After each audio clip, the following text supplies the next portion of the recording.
el PowerPoint. A ver, compartir PowerPoint. Ya. Vamos a agrandarlo.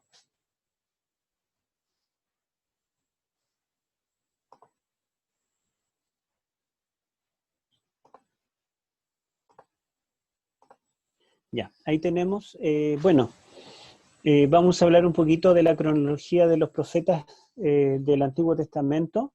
Alguien me pidió que mencionáramos algo de los profetas. Vamos a hacer algo rapidito en relación a esto. A ver, para avanzar.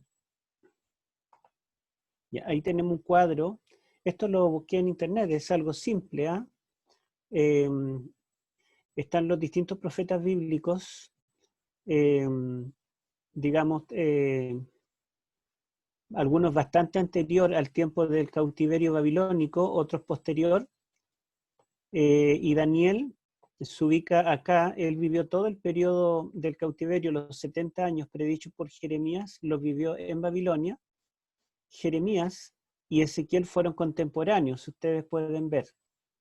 También Habacuc, que está más arriba, fue contemporáneo. Sofonías también vivió parte del tiempo del apogeo de Babilonia. Y Ageo y Zacarías vivieron una fecha posterior, después del cautiverio babilónico, una vez que Israel estaba establecido en Canaán, y el tiempo del exilio, o sea, del viaje, de la salida del segundo éxodo, y Malaquías es el último. En el caso de Jeremías, Ezequiel y Daniel, que los tres pertenecen al grupo de los llamados profetas mayores, juntos con Isaías, mayores no por la edad o porque fueran más importantes, sino porque escribieron libros más largos. Son contemporáneos, pero cada uno está en un lugar geográfico distinto. Jeremías está viviendo en Jerusalén.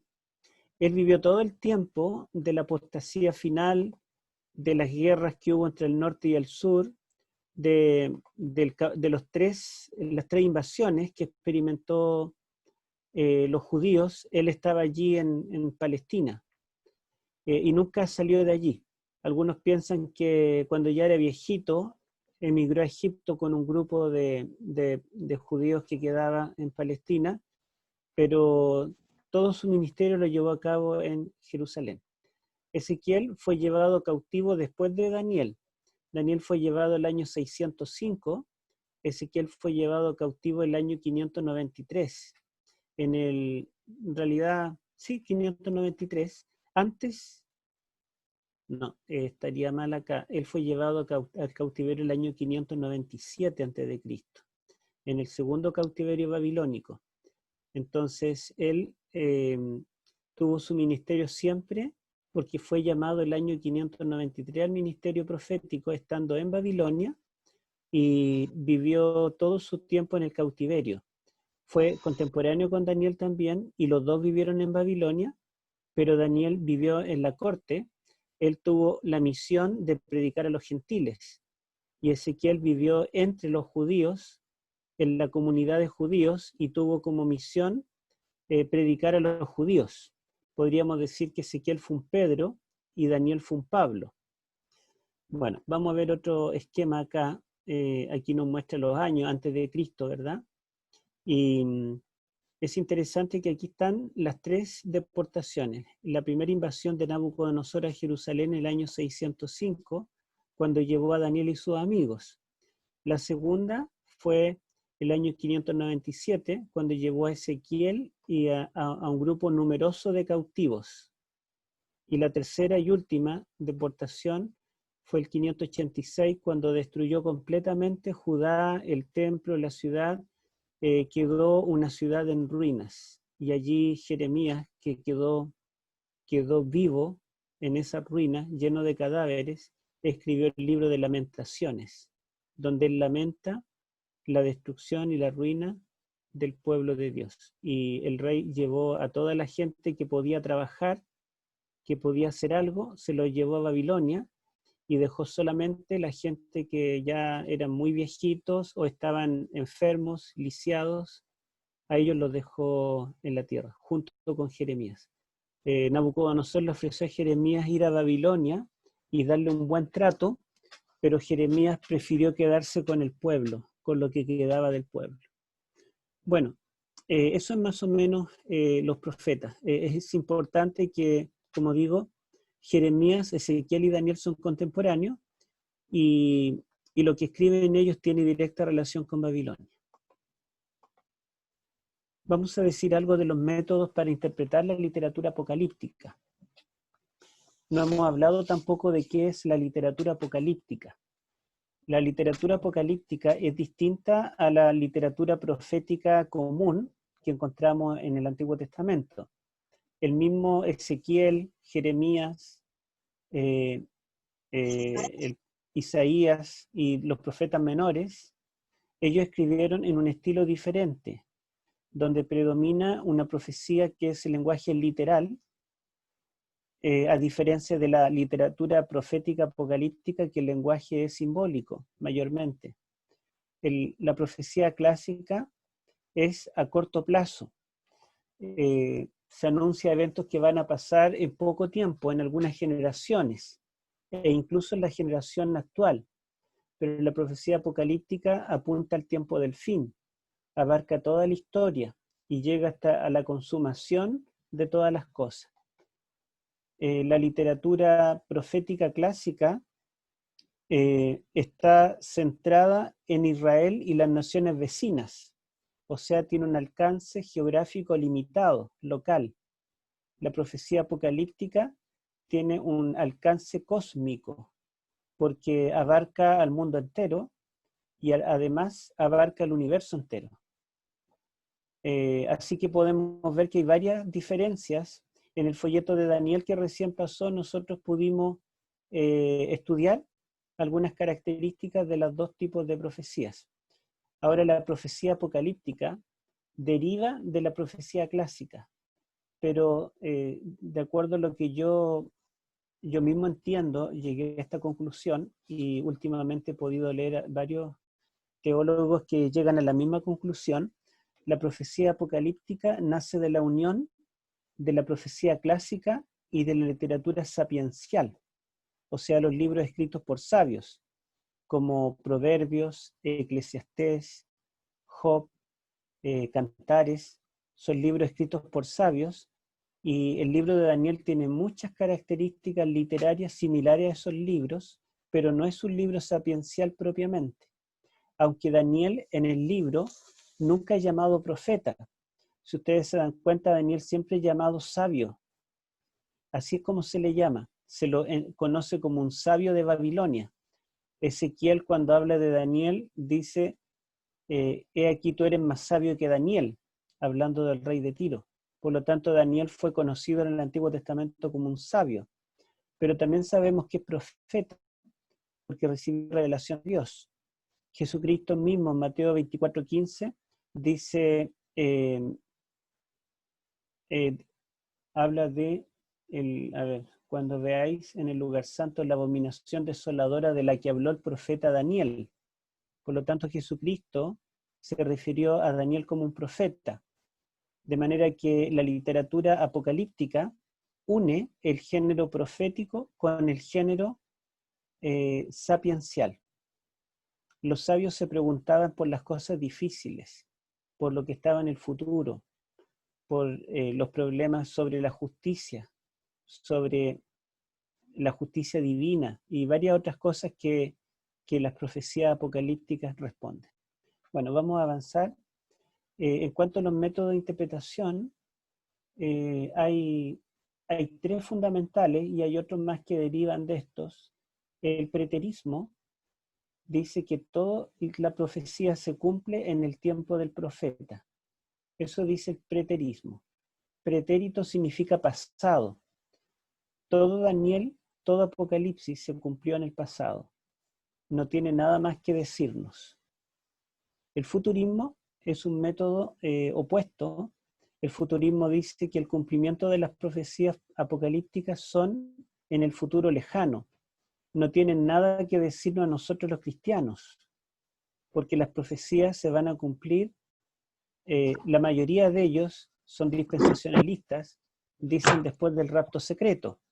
O sea, la iglesia será raptada, seremos llevados al cielo y después se cumplirá el Apocalipsis y Daniel.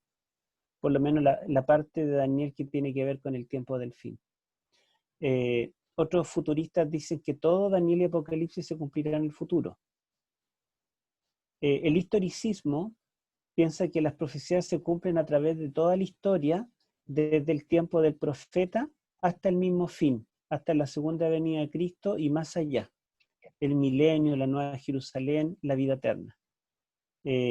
Así que el historicismo piensa que la profecía se cumple a través de toda la historia, el preterismo solamente en el tiempo del profeta, el futurismo en el extremo opuesto, ¿verdad?, en el futuro lejano, y el idealismo es un método que dice que las profecías se cumplen en la historia, pero no en forma precisa, sino en forma ideal. O sea, cada vez que las circunstancias lo ameritan, la profecía se está cumpliendo. Por lo tanto, ellos creen en múltiples cumplimientos. Por ejemplo, nosotros pensamos que el Mesías príncipe de las 70 semanas que debe morir para limpiar nuestros pecados es Cristo cuando murió en la cruz. Y esa profecía solamente se puede cumplir una vez en la historia.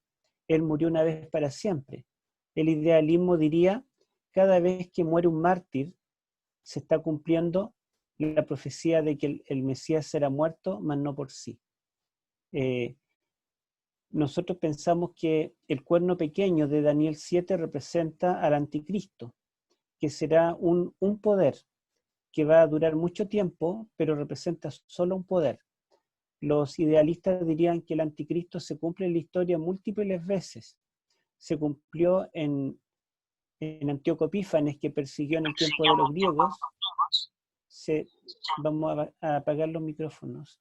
Se cumplió también en el tiempo de Nerón en Roma, se cumplió en el tiempo de Otón I el Grande, en el imperio germano cristiano, se cumplió en el Papa, en los papas que fueron perseguidores, se cumplió en Hitler, cuando persiguió y mató 5 millones de judíos, se cumplió, y también Hitler mató a los cristianos ortodoxos de Europa Oriental, se cumplió con Napoleón, y en fin, el idealismo dice que cada profecía no tiene un cumplimiento único, preciso, sino que tiene múltiples cumplimientos cada vez que las circunstancias lo ameritan. Y el método ecléctico, que está bastante común, une dos de estos, o tres. Por ejemplo, es muy común entre los católicos unir el preterismo con el idealismo, porque ellos dicen la profecía tuvo un cumplimiento principal en el tiempo del profeta, pero ¿para qué está en la Biblia un libro que ya no tiene nada que decirme? Bueno, lo único en el idealismo, y dice que ese fue el cumplimiento principal, pero tiene múltiples cumplimientos en el futuro cada vez que las circunstancias lo ameritan. Hay grupos evangélicos que unen el preterismo con el futurismo. Entonces dicen que las profecías se cumplieron en tiempo del profeta, pero también se cumplirán en un futuro lejano, dejando como un vacío en la historia. El método ecléctico es eso, es unir dos o tres métodos. Algunos dicen que unen el preterismo, futurismo e idealismo, pero el historicismo es un método que ya murió en el mundo académico. Hoy en día queda solo una iglesia que cree en el método historicista para interpretar las profecías. Adivinen cuál es. Somos nosotros. La de nosotros. Sí, somos nosotros la Iglesia los únicos. Adventista. Claro, somos impopulares por eso, porque usamos un método que, según los teólogos, ya pasó de moda. Pero interesantemente Jesucristo usó este método. Y los apóstoles también, los profetas del Antiguo Testamento también. Y la iglesia cristiana hasta el año 1800 aproximadamente usó este método preferentemente. ¿De dónde vienen los otros métodos? Vamos a mostrar algo acá. Bueno, acá tenemos varios hitos o personajes. Por ejemplo, los macabeos, entre el año 167 y 160 a.C., que era un grupo de judíos rebeldes al yugo de los griegos, sobre todo de los griegos del imperio seleucida del norte de Siria. Ellos Bueno, las preguntas las vamos a dejar para el final. A mí se me olvidó responder algunas preguntas que hicieron en el WhatsApp, pero justamente al final tengo una de las preguntas lo tengo desarrollado y mañana justamente toco un tema que me preguntan hoy y pasado mañana otro. Así que creo que las preguntas ya estarían respondidas, las que por lo menos hicieron hoy. Bueno, los macabeos entonces, ellos creyeron estar viviendo en el tiempo del fin. Por lo tanto, interpretaron las profecías de Daniel como que se estaban cumpliendo en su tiempo. Y ellos intentaron, por la fuerza, con las armas, hacer cumplir una era mesiánica, en la cual Israel se liberara de sus enemigos. Yo lo voy a leer, por ejemplo, en una Biblia católica, lo que dice primero de Macabeos, capítulo 1, a ver si lo encuentro acá.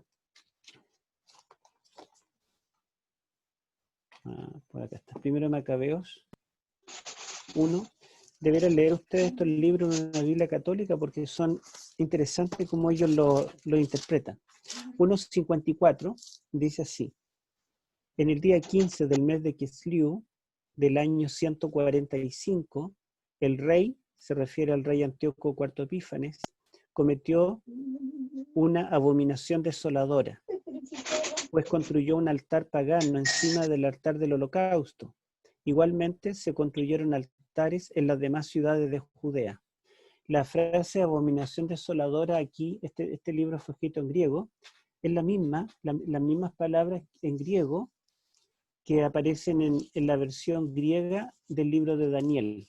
Y son las mismas palabras griegas que Jesucristo usó en Mateo 24 y en Marcos capítulo 13. Solamente que Jesús dijo que no se había cumplido en el tiempo de ellos, sino que esto se cumpliría en un futuro. De manera que Jesucristo no creía que todas las profecías se habían cumplido en el Antiguo Testamento. Bueno, los macabeos entonces fueron los primeros en interpretar las profecías de Daniel cumpliéndose en su tiempo. Después tenemos a Hipólito de Roma, un obispo de Roma, que la Iglesia Católica lo considera uno de los papas, aunque en ese tiempo todavía Constantino no había fundado el papado. Hipólito de Roma fue el primero que postuló el método llamado preterista, diciendo que las profecías se cumplían en el tiempo del profeta, todas. Y ya una vez que el profeta muere o el imperio en el cual vive el profeta termina, el cumplimiento también acabó. Así que muchos piensan que nació en Porfirio el preterismo, que era un pagano, pero la verdad es que Porfirio leyó los libros de Hipólito de Roma. Este método preterista nace en Roma. Y Porfirio, ¿quién es Porfirio? Es un filósofo pagano, neoplatónico, que él se propuso destruir el cristianismo. Era un hombre muy inteligente, brillante. Hoy diríamos que era un hombre con premio Nobel, con doctorado en las mejores universidades. Era uno de los más grandes intelectuales del mundo romano de ese tiempo. Entonces él se propuso destruir el cristianismo, pero no con armas, como hacía el imperio, sino con argumentos. Él se propuso demostrar que el cristianismo era un fraude y se dio cuenta, después de estudiar toda la Biblia, él aprendió los idiomas originales de la escritura con el propósito de encontrar errores y él llegó a una conclusión. Si lograba sacar el libro de Daniel del Antiguo Testamento, Cristo desaparecía de la historia. Él dijo, si yo saco a Daniel, saco a Cristo. Porque los cristianos usaban mucho las profecías de Daniel para demostrar que Jesucristo era el Mesías. Jesús era el Mesías. Entonces él dijo, Daniel no existió. Es una ficción. Daniel no es un libro histórico, es un libro ficticio. No existió en el siglo VI, en el imperio babilónico y persa, sino que Daniel tiene que haber vivido en el tiempo de los macabeos. Y seguramente él, cuando escribió el libro, ya Babilonia, Medo-Persia habían caído, Grecia estaba cayendo y Roma era el imperio más poderoso. Por lo tanto, cuando habla de 4 imperios, Babilonia, Medo-Persia, Grecia y Roma, no es que él lo está viendo hacia el futuro, algo que va a venir, sino que él está contando algo que ya pasó, pero él nos engaña, porque nos da a entender, el autor del libro de Daniel nos quiere hacer entender o creer de que él vivió antes, pero la verdad es que él vivió después de esto. Por lo tanto, Daniel es un fraude. ¿Mm? Y bueno, en ese tiempo los cristianos rebatieron a Porfirio por todos lados hasta que se levanta Lutero y comienza la Reforma Protestante. Lutero coloca auge en la escritura, traduce la Biblia al alemán en Alemania para que lo puedan leer en su propia lengua, ya que la escritura solo estaba en latín y prohibida para los laicos. Y también ahí tenemos a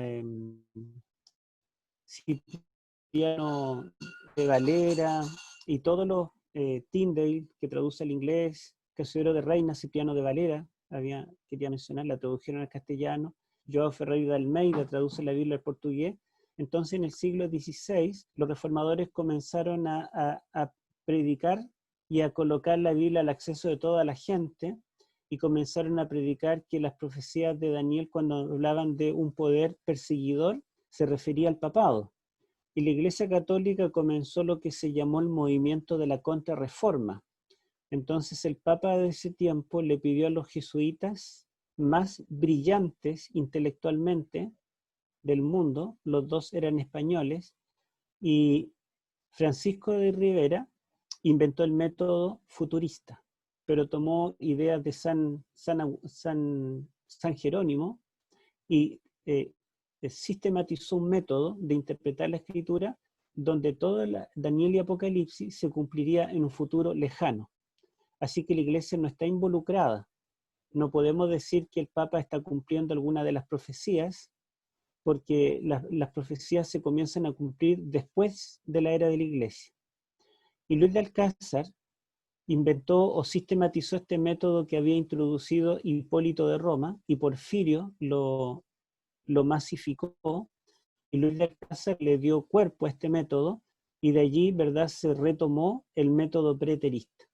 Entonces, después de la reforma está el método preterista y el método futurista. En Inglaterra, más bien en Irlanda, primero en Dublín, comienza a juntarse un grupo de hermanos evangélicos de distintas denominaciones que se hacen llamar los hermanos Plymouth, en torno a 1826. Y ellos están buscando novedades. Entonces encontraron los escritos de Francisco de Rivera, el jesuita, y lo adoptaron. Y ellos masificaron el método futurista en el mundo evangélico. De allí sale después Darby, que escribió una Biblia con notas, una Biblia de estudio, y en las notas interpretaba las profecías en forma futurista. Y por otro lado, los católicos se quedaron con el método preterista. Entonces hoy el mundo cristiano está dividido en dos métodos. Los católicos son preteristas siguiendo a Luis de Alcázar, y los evangélicos son futuristas siguiendo a Francisco de Rivera. Y bueno, yo se los presento. Este señor es Francisco de Rivera, el que inventó el método futurista. Vivió en ese tiempo, en el siglo XVI. Y él es Luis de Alcázar, yo no sé si a ustedes les tapa también esto, Luis de Alcázar, que fue el otro jesuita español, también del siglo XVI, que inventó el método preterista. ¿Sí? Bueno, vamos a avanzar. John Collins, que yo se los presenté ayer, ¿se acuerdan que le mostré una foto dentro de los teólogos? En realidad John Collins es el teólogo más destacado en Daniel del mundo hoy. Nadie sabe más de Daniel que él. Y él dice, en un diccionario bíblico, el diccionario bíblico más importante que existe, dice: el discernimiento de Porfirio, el pagano, que quiso destruir a Cristo, fue resistido por más de 1 milenio, pero su validez ha sido ampliamente reconocida por los críticos modernos, comenzando en el siglo XVIII. O sea, hoy en día el mundo cristiano acepta lo que decía Porfirio, aquel hombre pagano que decidió destruir a Cristo. Es paradójico, ¿verdad? Es tremendo pensarlo. Bueno, vamos a decir algo de la estructura literaria de Daniel. Y aquí, ¿verdad? Esto es sorprendente porque la estructura de Daniel se nota que fue inspirada por Dios y que fue hecha por un hombre sabio. Cuando nosotros leemos la estructura de un libro, nos deja mucho más claro poder entender el contenido. Es como cuando estudiamos el esqueleto de un animal o de una persona y después es mucho más fácil llenarlo con músculo y con órganos. Ayuda mucho. Pero lamentablemente, ningún libro de la Biblia nos dice cuál es su estructura, sino que hay que descubrirla, ¿sí? Y vamos a ver lo que se ha descubierto respecto a la estructura de Daniel. Lo que sabemos de Daniel a ciencia cierta es que Daniel tiene dos mitades que se dividen en relación a los géneros literarios. Vamos a mostrarlo acá.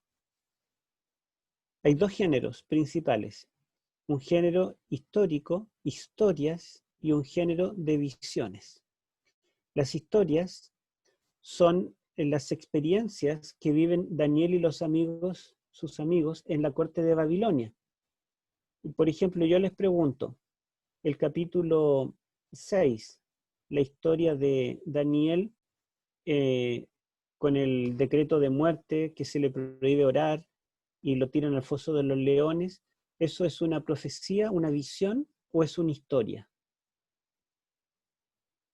Una historia. Es una historia, ¿verdad?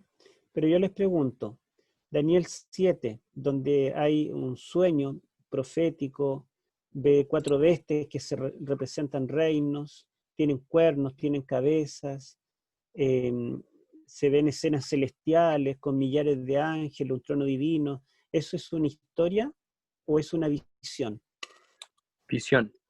Es una visión. Entonces tenemos que en Daniel podemos reconocer fácilmente dos géneros literarios. Y ahí tenemos, las historias son los 6 primeros capítulos. La historia de Daniel y sus amigos cuando llegan al palacio de Babilonia y allí rechazan la comida del rey. El capítulo 2, la historia del sueño que tuvo el rey, que mandó a matar a los sabios. Daniel le adivinó el sueño. Pero este capítulo 2 tiene algo interesante, que a pesar de que la mayor parte del capítulo nos cuenta una historia, dentro de esa historia tiene un sueño profético que no lo tuvo Daniel sino el rey, y Daniel hace el papel de intérprete. O sea, el capítulo 2 como que mezcla ambos géneros, pero predomina la historia. El capítulo 3 tenemos la historia de los 3 jóvenes en el horno de fuego. El capítulo 4 tenemos la historia del sueño del árbol que tuvo el rey Nabucodonosor y de la experiencia que él vivió 7 años padeciendo una enfermedad que hoy se le llama licantropía. El capítulo 5 es la historia de la fiesta que hizo Belsasar y de la mano que escribe en la pared.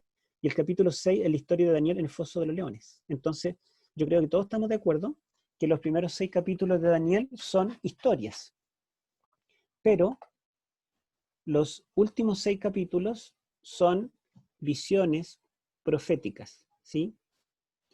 El capítulo 7 habla de las 4 bestias, el cuerno pequeño, el hijo del hombre.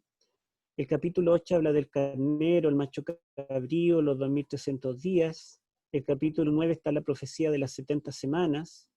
El capítulo 10 es la visión del varón vestido de lino. El capítulo 11 es lo que le narra a Gabriel acerca de la lucha entre los reyes del norte y del sur. Y el capítulo 12 son los periodos proféticos principalmente, que también tienen que ver con el tiempo del fin. Por lo tanto, los capítulos 7 al 12 son revelaciones proféticas que recibe siempre Daniel. Aquí no son los reyes, acá también hay sueños, pero los tienen los reyes. Daniel solo interpreta. En estos capítulos, Daniel es el que tiene las visiones. No sé si lo ven claro así. ¿Está claro, cierto? Bueno, Pero también Muy hay claro. hay otra posibilidad. Daniel también se puede dividir en base a los idiomas. Daniel fue escrito en 2 idiomas. Una parte en hebreo, que son los capítulos que vamos a poner en verde, y otra parte en arameo, que vamos a ponerlo en azul. Daniel sabía mucho más de 2 idiomas. En Babilonia se hablaban 3 idiomas, pero el idioma más fácil, más universal, que todo el mundo lo podía leer, tanto el rico como el pobre, y se hablaba dentro y fuera de Babilonia, era un idioma que se podía entender en Egipto, entre los persas, en Lidia, en Palestina, el idioma arameo, era el idioma universal. Y Daniel escribió gran parte, más de la mitad del libro está escrito en arameo, porque el mensaje es universal.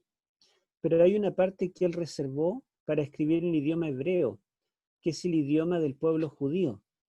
Esa parte solo la pueden entender los judíos, el pueblo de Dios, porque lo escribió en el idioma de ellos, que obviamente los babilonios no podían leer.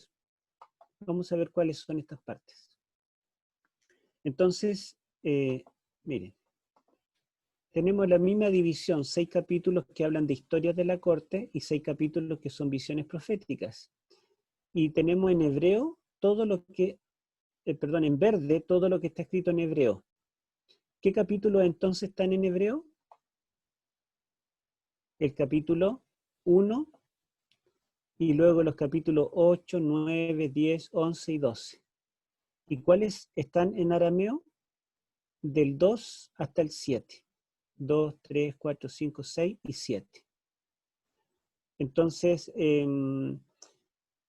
podríamos decir que las historias están en arameo y las visiones en hebreo. Pero el primer capítulo de la historia no está en arameo, sino que está en hebreo. Y la primera visión no está en hebreo, sino que está en arameo. Como que Daniel está mezclando las cosas, ¿verdad? El capítulo que introduce las historias arameas está en hebreo, y el capítulo que introduce las historias hebreas está en arameo. Hay varias formas de unir estos capítulos, y la verdad es que yo seleccioné 4 de las principales, las más llamativas por lo menos de las propuestas, para unir todo el libro, lo que se llama una macroestructura. Hay que dejar en claro que los capítulos 10 al 12 son una sola revelación, ¿sí? Se dividió en 3 capítulos porque es muy largo, pero estrictamente hablando es una sola revelación. Entonces, miren, de las 4 opciones que yo seleccioné de todas las propuestas, una es de este señor, que se los presento, David Gooding. Él falleció a fines del año recién pasado, hace poco, y él propone esta estructura del libro de Daniel. Él dice así, que divide los 5 primeros capítulos del resto. Entonces, por ejemplo, y los pone en paralelos. El capítulo 1 tiene paralelo con el 6, el capítulo 2 y 3 tiene paralelo con el 7 y el 8, el 4 y 5 tiene paralelo con el 9 al 12. Recuerden que el 10 al 12 es una sola revelación. O sea que hay 2 revelaciones, la del 9 y la del 11, del 10 al 12. Así lo divide. Entonces el primer capítulo está solo y sirve de introducción, y los demás están de a pares, 2 y 2. Aquí el primero está solo y los demás están de a pares, 2 y 2. Entonces dice que en el capítulo 1 Daniel rechaza la comida del rey.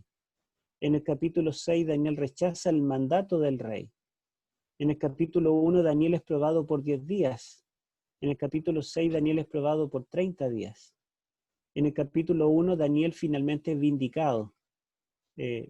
Resulta ser el mejor. En el capítulo 6 Daniel finalmente es vindicado y resulta ocupar un puesto mucho más alto. Después del capítulo 1 tenemos el capítulo 2 y 3, que los dos hablan de una imagen. La palabra aramea es la misma, Selem. El capítulo 2 del sueño de la imagen, y el capítulo 3 cuando Nabucodonosor erige una imagen. La misma palabra aramea, en ambos Nabucodonosor es el protagonista, ¿verdad?, que se encapricha. En los dos él manda matar. En el capítulo 2 manda matar a los sabios porque no pueden adivinar, y en el capítulo 3 manda matar a los hebreos porque no quieren postrarse. En los dos, Dios muestra que el rey de Babilonia y su imperio es transitorio. Y en ambos, Nabucodonosor termina alabando a Dios. Ahora, los dos capítulos que siguen al 6, acá en la segunda mitad, que sería el 7 y el 8, los dos son visiones que Daniel tiene. El capítulo 7 está en arameo y la palabra que se usa es hasé, que significa visión, y el capítulo 8 está en hebreo y la palabra visión es jasón. Es parecido en un idioma distinto, ¿verdad? Idiomas familiares. Y son las únicas visiones que tiene Daniel, porque los sueños de los capítulos 1 al 6 los tuvieron los reyes. Daniel solamente interpretó. Entonces Daniel, ¿cuántas visiones tuvo? 2, la del 7 y la del 8. Porque en el 9 Daniel no tiene una visión, sino que viene un ángel mensajero que le trae una revelación audible, le cuenta de las 70 semanas. En los capítulos 10 al 12 también Daniel recibe una revelación audible, se le cuenta de los reyes del norte y del sur. Así que hay solo 2 visiones, y en las 2 visiones del capítulo 7 y 8 tenemos que comienzan con bestias y luego siguen con cuernos. Finalmente habla de un periodo profético, el capítulo 7, tiempo, tiempo y medio tiempo, el capítulo 8, 2300 días, y las 2 resaltan el juicio final. Así que estos 2 capítulos los une. Luego tenemos acá los capítulos 4 y 5, que son 2 reyes disciplinados. Nabucodonosor se exalta a sí mismo y Belsasar se exalta a sí mismo. Los 2 reciben un juicio divino, ambos reciben una revelación, Nabucodonosor en un sueño, Belsasar a través de la mano que escribe en la pared. En ambos casos Daniel es llamado para interpretar y es el único que lo logra. En ambos casos Daniel recibe honores y en fin, hay muchos elementos en común. Y finalmente une el capítulo 9 con la revelación del 10 al 12, donde él le titula los 2 escritos explicados, porque en el capítulo 9 Daniel comienza leyendo lo que fue escrito por Jeremías, y en el capítulo 10 habla de lo que está escrito en el libro de la verdad. Así que él habla de los 2 escritos que son explicados oralmente por un ángel. Ambas son dadas por un ángel celestial, ¿verdad?, que les explica la maré, una palabra hebrea que se repite en ambos capítulos, que significa aparición. En ambos, ¿verdad?, la revelación es del futuro y no es visual. Los 2 comienzan con una oración. En el capítulo 9 Daniel comienza orando, ¿verdad? Y en el capítulo 10 Daniel comienza orando, o ayunando y orando en ambas. Así que tienen bastante elemento en común. Él dice debemos dividir del 1 al 5 y del 6 al 12. Así debemos dividir. Ustedes se dan cuenta que es distinto a lo que nosotros habíamos visto acá, que tenemos del 1 al 6 las historias y del 7 al 12 las visiones. Él deja hasta el 5 acá y el 6 lo coloca acá. Pero aunque parezca raro, no se ve tan mal, ¿verdad? Pareciera que sí tiene razón en algunas cosas. En mi libro de Daniel yo comento con más detalles todo esto. Acá, volviendo a los idiomas y a los géneros, en cuanto a género literario, ¿verdad? Son 2 mitades, uno al 6, 7 al 12, y en cuanto al idioma, tendríamos que del 2 al 7 están en arameo y del 8 al 12 están en hebreo. Y estas son las otras 3 que voy a proponer. Ya que dijimos 4 macroestructuras les voy a presentar. Esta es la primera. Les voy a presentar la segunda. Y bueno, la segunda, tercera y cuarta se basan en el descubrimiento de un teólogo francés de apellido Lenglet, que en el año 1972 publicó esto. Lenglet descubrió esto, que los capítulos que están en arameo, recuerden que el capítulo 1 está en hebreo, y el 2, 3, 4, 5, 6 y 7 están en arameo. Él descubrió que formaban una estructura que se llama quiasmo, porque el capítulo 2 habla de la imagen de los 4 reinos, ¿se acuerdan? Y termina hablando del reino de la piedra, pero antes de eso habla de un reino dividido en los pies y los dedos, y después el reino eterno de la piedra. El capítulo 7 también habla de 4 reinos, pero en imágenes de bestias, y también los 10 cuernos nos hablan de un reino dividido, y también acá tenemos que termina cuando el Hijo del Hombre recibe el reino por los siglos de los siglos. Entonces el capítulo 2 y el 7, Lenglet se dio cuenta que eran paralelos. El primer capítulo en arameo y el último en arameo nos hablan de la misma temática. El capítulo 3 y el capítulo 6 se dio cuenta que también hablan de la misma temática. En ambos capítulos hay un decreto de muerte. Hay una obligación a adorar en forma incorrecta. En el capítulo 3 hay un mandato para adorar la imagen. En el capítulo 6 hay una prohibición de adorar a Dios en forma correcta. Fíjense que aquí manda a adorar en forma errónea, aquí prohíbe adorar en forma correcta. Acá los 3 jóvenes que son fieles a Dios son tirados al horno de fuego. En el 6, Daniel, que es fiel a Dios, es tirado al foso de los leones. En el capítulo 3 viene un ser celestial que salva a los jóvenes. En el capítulo 6 Dios envía a su ángel que tapa la boca de los leones.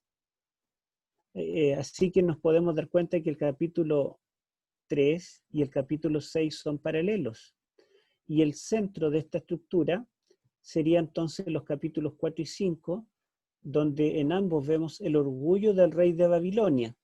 En el capítulo 4, Nabucodonosor, y en el capítulo 5, Belsasar. En ambos se muestra la soberanía de Jehová por sobre estos reyes. El capítulo 4 hay un juicio que sobre Nabucodonosor, pero se arrepiente, y en el capítulo 5 un juicio sobre Belsasar que no se arrepiente. Entonces Lenglet hace este gran aporte, que los capítulos 2 al 7 forman una estructura literaria. Y el resto, los capítulos 8 al 12 que están en hebreo, los teólogos piensan que como en la segunda mitad, dentro de un mismo libro, tendría que formar también un quiasmo. Y dentro de las distintas estructuras que les mencioné, David Dorsey, que yo lo tengo acá la foto, se lo muestro, él también falleció el 2014, ¿sí? Él escribió un comentario del Antiguo Testamento solo de estructuras, no comenta nada más, solamente comenta la estructura desde el Génesis hasta Malaquías y propone una estructura para cada libro del Antiguo Testamento. Y David Dorsey, tomando esta idea de Lenglet, divide la sección en hebreo, los capítulos 8 al 12. El capítulo 8 dice que aquí ya no hay 4 reinos, hay 3, pero hay 2 que son mencionados con nombre y que aparecen como animales, en este caso Persia y Grecia. En ambos se le llama por nombre. En el capítulo 10 al 12 también solamente hay 2 reinos que se le llama por nombre, Persia y Grecia. También en el capítulo 8 nosotros vemos que hay un cuerno pequeño que quita el continuo a Cristo, y en el capítulo 11 y 12 también el rey del norte le quita el continuo a Cristo. En ambos se habla del juicio investigador. En fin, él ve varias características en común. Entonces, entre el capítulo 8 y 10 al 12 nos queda el 9. Y así como estos capítulos centrales eran, ¿verdad?, el centro, valga la redundancia, de la sección en arameo, el capítulo 9 sería el centro de la sección hebrea, donde están las 70 semanas y nos habla de la muerte del Mesías. Por lo tanto, Cristo pasa a ser el centro de la sección que está escrita en hebreo para el pueblo de Dios, y los reyes de Babilonia son el centro de la sección de aramea en el idioma del mundo pagano, pero se ve al rey de Babilonia perdiendo la batalla, muriendo, siendo juzgado. En cambio, el Mesías está entregando su vida para salvar a los suyos. Esta es la estructura que propone Dorsey, y fíjense que él dice de las 4 secuencias de reinos, el capítulo 2, capítulo 7, capítulo 8 y capítulo 10 al 12, el capítulo 2 se utiliza una imagen humana. Y la última visión, acá, los reyes del norte y del sur también son una metáfora humana, porque son reyes humanos. En cambio, el capítulo 7, los 4 reinos son bestias, y los 2 reinos del capítulo 8 son bestias, el carnero y el macho cabrío. Entonces, él ve que todo el libro está unido en esta forma. Les muestro la tercera estructura que vamos a mostrar hoy. Y es de un teólogo adventista. Dorsey no es adventista, es protestante, pero no sé bien su denominación. Y Samuel Núñez es un teólogo adventista mexicano, pero que hizo su doctorado en Andrews. Y él propone esta estructura. Tomando la misma idea de Lenglet, él propone que la segunda parte, la parte que está en el idioma hebreo, él dice que el capítulo 8 habla de los 2 reinos del oriente y del occidente, y el príncipe del ejército, que en hebreo príncipe Sar, y los capítulos 11 y 12 están revelando 2 reinos también del norte y del sur, y habla de un príncipe que en hebreo es Sar y se llama Miguel. Así que él ve un paralelo en el capítulo 8 con los capítulos 11 y 12. Y el capítulo 10, que es parte de esta visión, pero no es la revelación propiamente, sino que la parte previa, introductoria, él lo separa, ¿verdad? El varón vestido de lino, que aparece como sumo sacerdote intercediendo por el pueblo, sería como una introducción a la revelación en sí. Y el capítulo 9 también lo divide en 2 partes, los versículos 1 al 19, cuando Daniel ora intercediendo por su pueblo también, digamos, asumiendo un rol de sumo sacerdote, lo separa de la revelación propiamente de las 70 semanas, que está posterior, donde el centro es el príncipe del pacto o el Mesías que muere como sacrificio.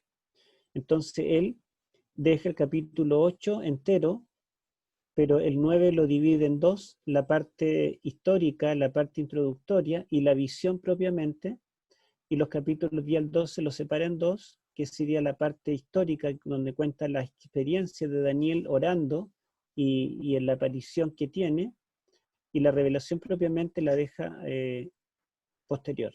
Pero también él encuentra un quiasmo, ya no, como ustedes pueden ver, como el autor anterior, de 3 partes, acá, 1, 2, 3, sino que él ahora, como hace una división mayor, ve 5 partes, acá, 5 partes. Pero también coincide que el centro es la muerte del Mesías de las 70 semanas. Y la tercera estructura en mi propuesta, que no es 100% original porque también le copio a Lenglet en la primera parte, ¿verdad? Allí, todos le copiamos a Lenglet. Pero después la otra parte, estos 3 primeros capítulos, se los copio a William Shea, y la idea de unirlos todos se lo copia a Jack Duncan, pero es una propuesta distinta a Jack Duncan y distinta a Shea también en varios aspectos. Y la idea es la siguiente, que el capítulo 7, que es parte de la sección en arameo, no lo separo, como ustedes ven, esta otra propuesta que separa la sección en arameo, el 7 está en la primera parte, y desde el capítulo 8 en adelante estructura la mitad de hebrea. Lo mismo hace Dorsey. A ver. Fíjense ustedes, él separa la sección que está en hebreo, acá, de la sección que está en arameo, los primeros 7 capítulos, de la que está en hebreo. Pero lo que hacemos nosotros acá, fíjense, es unir todo el libro, independiente del idioma, Porque el capítulo 7 es verdad que pertenece a la primera mitad porque está en arameo, igual que estos capítulos. En cambio, del 8 para abajo están en hebreo. Sin embargo, el capítulo 7 pertenece a la segunda mitad también, porque los primeros 6 capítulos son historias, pero el 7 no es una historia, es una visión de Daniel, pertenece a las revelaciones de Daniel. Y el capítulo 7 es la primera visión, de la cual dependen las demás. Estos capítulos del 7 al 12, Daniel es presentado en primera persona. Él dice, yo Daniel tuve un sueño, pero los primeros 6 capítulos Daniel es presentado en tercera persona. Él fue llevado a Babilonia, Daniel pidió al rey tal cosa, siempre en tercera persona. Por lo tanto, en género literario, el capítulo 7 pertenece a la segunda mitad, pero en el idioma pertenece a la primera mitad. Entonces la propuesta es que el capítulo 7 sirve de bisagra que une las dos mitades de Daniel, la mitad aramea y la mitad hebrea. ¿Y cómo quedaría entonces esta estructura? El capítulo 2 habla de los reinos terrenales y termina hablando del reino de la piedra, que durará por los siglos de los siglos. El capítulo 7 toma el mismo tópico, habla de los reinos terrenales y termina hablando del el reino del Hijo del Hombre, que dura por los siglos de los siglos. Y los capítulos 11 y 12 hablan de los reinos terrenales y termina hablando del reino de Miguel, que durará por los siglos de los siglos. El capítulo 3 y el capítulo 6, donde habla de los jóvenes en el horno de fuego y Daniel en el foso de los leones, Daniel o los amigos son el remanente fiel en medio del decreto de muerte. Y hay un defensor celestial, hay un ser celestial que intercede o los defiende para salvarlos de la muerte inminente. ¿Sí? O sea, el papel de Cristo aquí no está como rey, como en los capítulos 2, capítulos 7 y capítulos 11 y 12, sino el papel de Cristo aquí es de sumo sacerdote o defensor o mediador, ¿verdad? Que los salva de la muerte, los defiende. Ahora, cuando nosotros vemos el capítulo 8 en la parte hebrea, las visiones, el lenguaje está hablando del santuario celestial. El príncipe del ejército es Cristo y se lo presenta como sumo sacerdote que tiene un santuario en el cielo y él tiene un ministerio continuo en ese santuario. El cuerno pequeño echa por tierra su santuario, le quita el continuo, pero el príncipe del ejército finalmente va a purificar el santuario después de los 2300 días. Entonces, como en el capítulo 7, el papel del Hijo del Hombre es el papel de ser rey, el papel real, recibe el reino, el poder y la gloria por los siglos de los siglos. En el capítulo 8, el papel de Cristo es un papel de sumo sacerdote. El capítulo 10 que introduce esta revelación última, Cristo aparece como el varón vestido de lino, la misma vestimenta del sumo sacerdote. Y este varón vestido de lino aparece como el verdadero sumo sacerdote que intercede en favor de su pueblo, a diferencia de Daniel que pretendía interceder en su oración.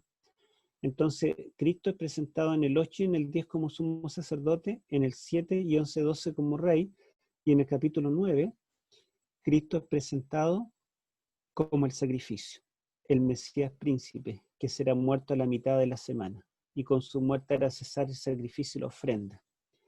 Entonces podemos ver que acá, en los capítulos centrales, el rey de Babilonia es humillado, es derrotado.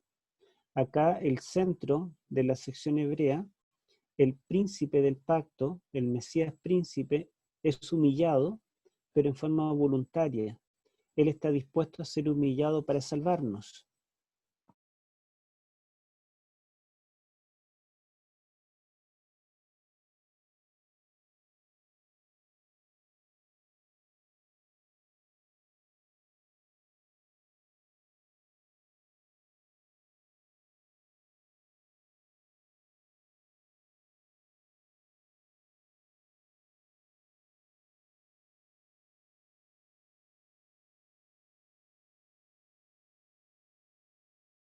hojas más la primera que les mostré. Y aquí tengo un poco más elaborada mi estructura para mostrar algunos detalles, ¿sí? En verde pusimos los capítulos que hablan del reino de Cristo. En blanco pusimos los capítulos que hablan de la vindicación o el papel de Cristo como sumo sacerdote. Y en rojo pusimos los capítulos donde habla de el líder muerto, acá el rey de Babilonia, el líder muerto, el Mesías. Y acá tenemos otra estructura que es lo mismo pero con más detalles, donde vemos los capítulos que están en arameo, acá del 2 al 7. El 1 no lo coloqué, pero es la introducción a todo el libro. Y los capítulos que están en hebreo son del 8 al 12. Y también resaltamos acá el quiasmo que se forma, dejando en el centro la humillación del anti-Mesías. Y acá hicimos también el quiasmo, donde en el centro está la humillación del Mesías, humillación voluntaria. Y acá tenemos el papel intercesor de Cristo en el santuario celestial, y acá tenemos el papel intercesor de Cristo, pero una intercesión terrenal. Él desciende al horno, desciende al foso, aquí está en el cielo, ¿verdad? O en el santuario celestial. Bueno, vamos a decir algo respecto a los rollos del mar muerto. Alguien preguntó esto y justamente por eso no lo respondí, porque tenía acá incluido esta temática. El libro de Daniel, a diferencia del libro de Isaías, no se recuperó ningún rollo completo. De Isaías se recuperó un rollo completo que tiene como unos 20 metros de largo, que se le llama el gran rollo, que yo creo que en internet han visto fotos, o si no la han visto pueden buscar en Google el gran rollo de Isaías y le van a aparecer un montón de fotos de este rollo que tiene el libro de Isaías completo. De Daniel solamente se encontraron fragmentos, algunas partes. Sin embargo, lo interesante es que se encontraron muchos fragmentos. Daniel está dentro de los cuatro libros que más leían los judíos que vivían en Qumran. En otras palabras, Daniel era importante para ellos. Se encontraron varios manuscritos, y acá tenemos, en cuanto al orden, capítulo por capítulo, fíjense, se encontró de los 12 capítulos, del capítulo 1, del 2, del 3, del 4, del 5, del 6, del 7, del 8, del 9, del 10, del 11 y del 12. En todos los, digamos, tomando todos estos fragmentos que se encontraron, se descubrió o se encontró parte de Daniel de cada una de los capítulos, no completo, pero por lo menos todos los capítulos están representados. Por ejemplo, yo les voy a enseñar a leer cómo se lee este código. El número que está adelante es el número de la cueva. Fueron varias cuevas, unas 10 cuevas, se encontró rollos. Entonces el 1 significa la cueva 1, la Q, Qumran, la cueva 1 de Qumran. Dan es la abreviación del libro bíblico, en este caso, un rollo de Daniel, o parte de un rollo. La A significa que en la cueva 1 habían más de un libro de Daniel. Entonces se le coloca A al primero que se encontró, pero después hay un B, un C, un D, etc. Así que en la cueva número 1 se encontró un rollo de Daniel, el primero que se encontró, que contiene Daniel capítulo 1, del versículo 10 al 17. Y así sucesivamente. Yo encontré interesante que en el capítulo 8, por ejemplo, ustedes ven que se encontraron los versículos 1 al 5, 1 al 8, 13 al 16. Así que el versículo 14 está íntegro. Lo podemos tomar en estos rollos que son anteriores a Cristo, entre un siglo a 2 siglos antes de Cristo. O sea, tienen más de 2000 años, más de 2000 años de antigüedad estos rollos. Y del capítulo 12 no se encontró un fragmento de un rollo de Daniel, pero sí se encontró un rollo que se llama el Florilegio, se abrevia así, en la cueva 4 de Qumran, el Florilegio, y en este libro cita varios textos de Isaías, de los Salmos y de Daniel, y cita Daniel capítulo 12, versículo 10. Por lo tanto, podemos decir que cada uno de los 12 capítulos de Daniel eran conocidos en los rollos del Mar Muerto. Ahora lo interesante es que Daniel, dijimos que el capítulo 1 está en hebreo y el capítulo 2 al 7 está en arameo. Pero el arameo no comienza en el capítulo 2, versículo 1, sino en el 4. Miren, vamos a buscar la Biblia. Vamos a pedirle, creo que había alguien encargado de leer hoy, que nos lea el capítulo 2, versículo 4. ¿Hay alguien que hoy va a ayudarnos con la lectura?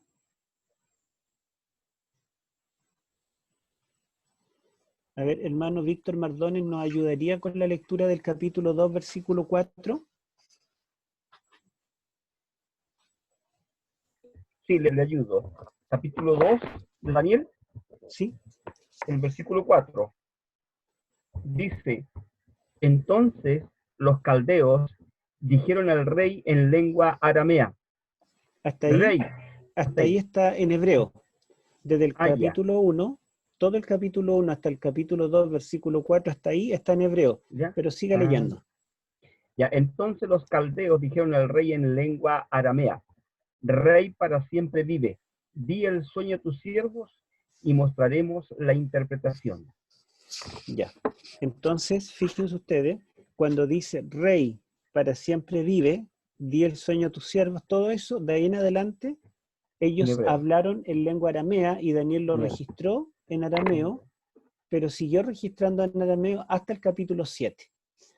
E interesantemente, ustedes ven que aquí hay un rollo, el rollo, el primer rollo, letra A de Daniel, de la cueva 1 de Qumran, que tiene el capítulo 2, el rollo entero se perdió, pero una parte quedó el versículo 2 al 6. Significa que el versículo 4 está. Y la pregunta es, ese rollo que tiene más de 2 milenios de antigüedad, ¿tendrá también dividido en hebreo y en arameo? Porque nuestra Biblia viene del texto masorético, que el más antiguo es del siglo X después de Cristo. O sea, había mucho tiempo hacia atrás que no conocíamos los originales. Pero este rollo del Mar Muerto, miren qué interesante, yo lo tengo acá, el rollo A de la cueva de Qumran, número 1, dice así. Bueno, no es necesario que se lo lea, pero ustedes ven que ahí está con versículos. El versículo 1, parte del versículo 2, ahí hay cortes, ¿verdad? Lamentablemente el rollo se rompió. Versículo 3 está casi entero. Y el versículo 4 comienza allí, ¿verdad? Comienza allí. Y hasta aquí está en hebreo. Hasta aquí. Hasta ahí. Y luego, la siguiente palabra ya está en arameo. Aquí dice el rey, ¿verdad? El artículo en arameo se coloca al final, en hebreo se coloca al principio. Y aquí dice para siempre. La terminación en arameo también es distinta al hebreo. Vive, para siempre vive. Y bueno, ahí está el resto de la lectura, pero interesantemente este rollo o este fragmento, que se encontraron partes nomás, tiene justamente el versículo 4, la parte en hebreo e inmediatamente el resto en arameo. Tenemos acá, ahora en el rollo A, digamos, el primer rollo que se encontró de Daniel, de la cueva 4 de Qumran, tenemos que el capítulo, hay una parte que va del capítulo 7:25 al 8:5, y el 7 del 25 al 28 está en arameo, y el 8 del 1 en adelante en hebreo. O sea, aquí tiene el otro corte. Acá nosotros tenemos los versículos 26, 27, 28, el último versículo, 28, y después tenemos el versículo 1, ¿verdad? Hay una parte que falta acá, se perdió, pero acá está ¿verdad? El resto del versículo 1 en hebreo. Lo mismo hay una partecita que se perdió del versículo 2, pero sigue en hebreo, el versículo 3, etc. Por lo tanto, tenemos evidencia de los rollos del Mar Muerto, de que las divisiones en hebreo y en arameo coinciden también y están presentes en estos rollos de Qumran. Bueno, ese era el tema de hoy, que también es introductorio. Ustedes ven, vimos algunos tópicos que nos ayudan a entender Daniel.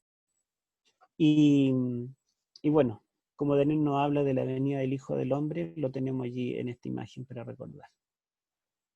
Eso sería hoy, ¿sí? Ahora vamos a escuchar algunas preguntas, opiniones.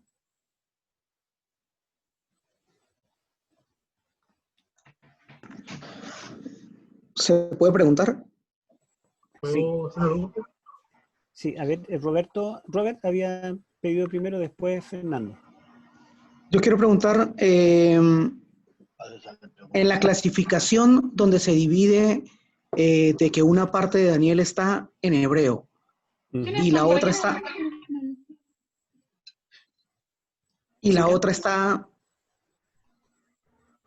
¿cree que se deba a que el capítulo 1 y el capítulo 7 estén en el idioma universales, mientras que los demás no? O sea, ¿por qué esa división? ¿Por qué el capítulo 7?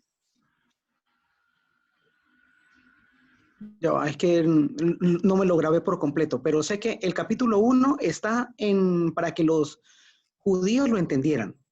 Sí. Mientras que del 2 al 7 era en el idioma universal, ¿correcto? Sí, ajá, sí. Ajá, y de nuevo del 8 al 12, entonces de nuevo estaba en el idioma hebreo. Sí. Entendería de cierta lógica por qué del 8 al 12 es solamente para que lo entendieran los hebreos. Pero ¿por qué el capítulo 1? Sí, bueno, la verdad es que Daniel no nos dice por qué escribió algunos capítulos en arameo y otros en hebreo.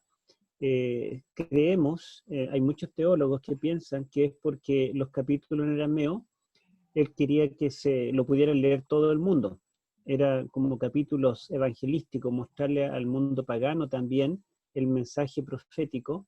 En cambio, los capítulos en hebreo era como algo más íntimo, tenía que ver con el remanente, el pueblo de Dios. Y en el capítulo 1 se muestra a Daniel y sus amigos como el remanente de Babilonia. De alguna forma Daniel quiere que nosotros relacionemos el capítulo 1 con la experiencia del remanente fiel. O sea, es un mensaje que está pensado para el pueblo de Dios.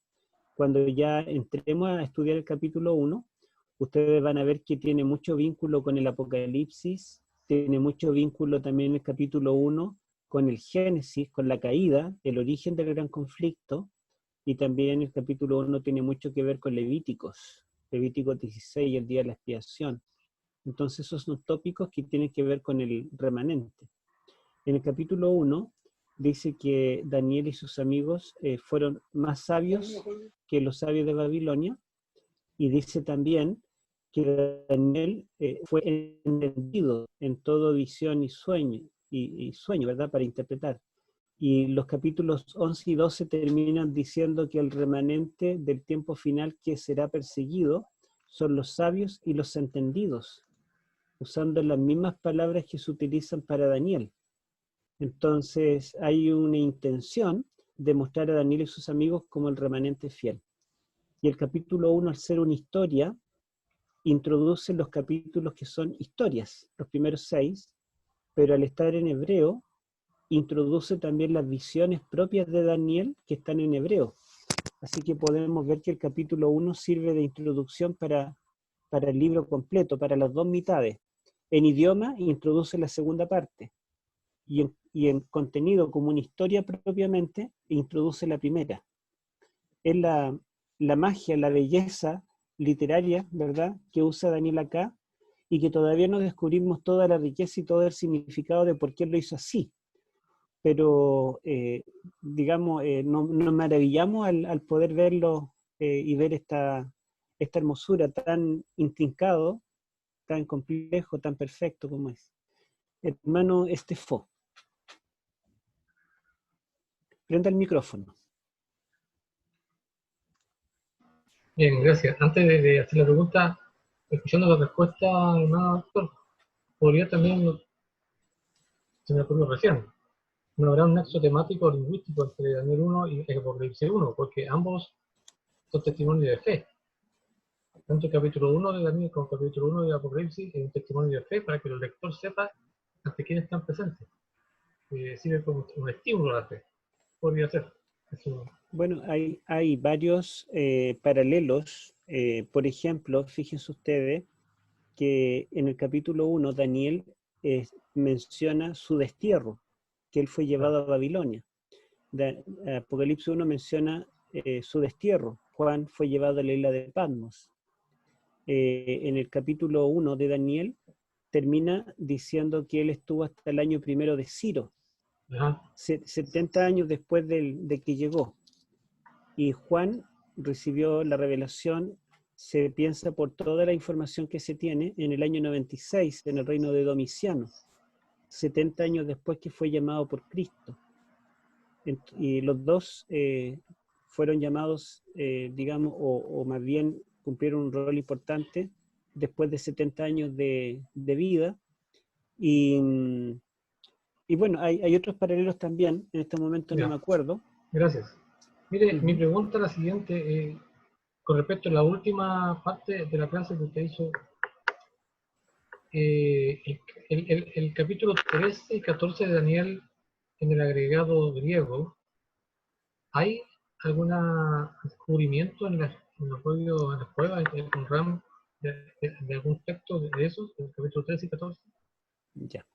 Bueno, no lo mencionamos acá, pero si ustedes ven una Biblia católica, tiene 2 capítulos más. No tiene 12 capítulos como nuestra Biblia, sino 14, porque en realidad en el tiempo de los macabeos se escribieron 2 capítulos más, un capítulo 13 y un capítulo 14 a Daniel, pero se escribieron en griego porque los judíos en ese tiempo manejaban más el griego que el hebreo. El hebreo, de hecho, lo habían olvidado, hablaban arameo, era su idioma, digamos, que habían adoptado. Sin embargo, el griego era un idioma más popular y lo usaban bastante.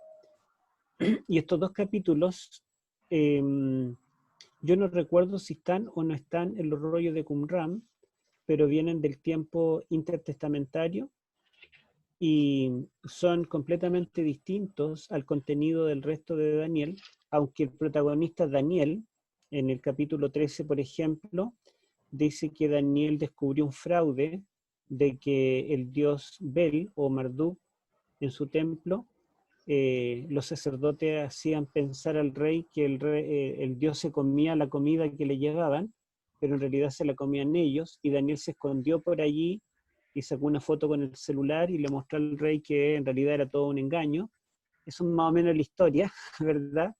Y el capítulo 14 habla de un sacerdote que era corrupto, y había una joven llamada Susana que le ayudaba al sacerdote, y el sacerdote intentó abusar de ella y Daniel la defendió.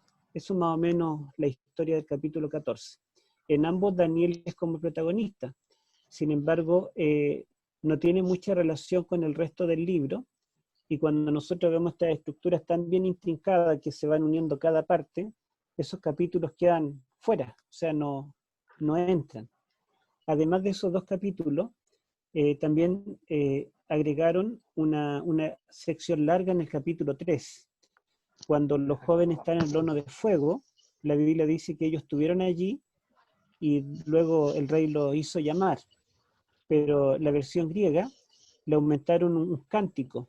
Dentro del horno ellos cantaron a Dios un himno y ese himno está registrado en la versión griega. Pero son añadidos que no están presentes en el original en hebreo.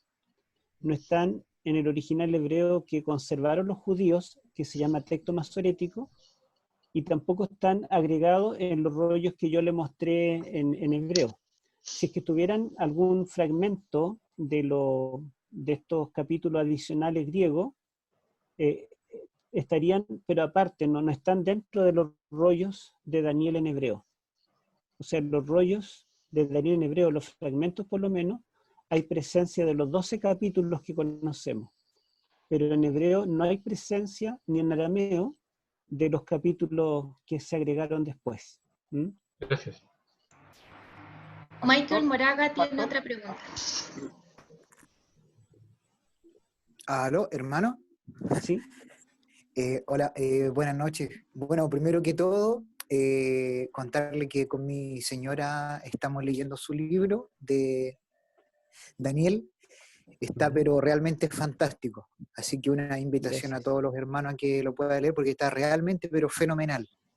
Fenomenal. Qué bueno. Y como segundo punto, hermano, le quería hacer una consulta.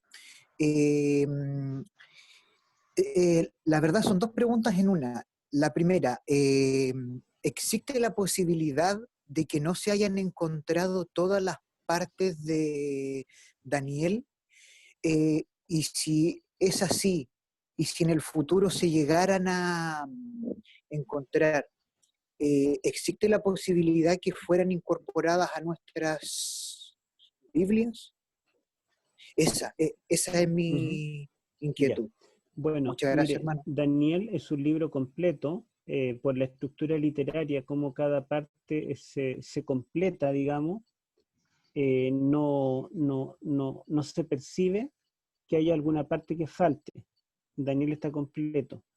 Lo que sí se puede encontrar, por ejemplo, se podría encontrar la tercera carta a los Corintios que Pablo escribió y la menciona y que no la tenemos en la Biblia. Se podría encontrar la carta de Pablo a los laodicenses, que la menciona, ¿verdad?, allí en Colosenses, y que no está, pero que se encuentre algún capítulo de Daniel que sea inspirado, no. Relatos apócrifos como estos capítulos 13 y 14 que mencionábamos, eso sí se podría encontrar. De hecho, se encontró un relato apócrifo que se llama La oración de Nabonido, donde supuestamente Nabonido se enfermó y vino un sabio, que no le llama Daniel, pero es muy parecida a la historia del capítulo 4 de Daniel, un sabio judío que le viene a él, ora por él y lo sana después de 7 años de enfermedad. O sea, es como copiando al capítulo 4 de Nabucodonosor, pero una historia apócrifa inventada mucho posterior a Daniel, que se encontró en los rollos del Mar Muerto. Entonces se pueden encontrar algunas cosas adicionales, pero son o comentarios a Daniel, o digamos, o agregados que se quisieron hacer, pero no parte del texto inspirado. Daniel es un libro completo y cada versículo está perfectamente, digamos, después vamos a ver la estructura por dentro. Ahora vimos la macroestructura, después vamos a ver la estructura de cada capítulo y nos vamos a dar cuenta que no hay lugar para agregar algo más. ¿Mm? Hermano, y como para finalizar, yo en alguna oportunidad escuché, no recuerdo a quién, la verdad que existían algunos libros que fueron encontrados y que no figuran en nuestras Biblias. Mi consulta es, ¿cuál es el proceso para que nosotros sepamos qué es, o sea, cuál es el proceso para que esos libros sean reconocidos? Bueno, los libros que se han encontrado son libros principalmente, bueno, son todos apócrifos hasta ahora los que se han encontrado, no hay ninguno inspirado. Por ejemplo, están los libros pseudoepitafíficos que se llaman, que son desde el siglo II antes de Cristo hasta el siglo II después de Cristo, y la mayoría de ellos de origen judío, y hay otro grupo que son del siglo II, III, IV después de Cristo, que son de origen cristiano gnóstico, pero el mensaje que se entrega es muy diferente al mensaje de la Biblia.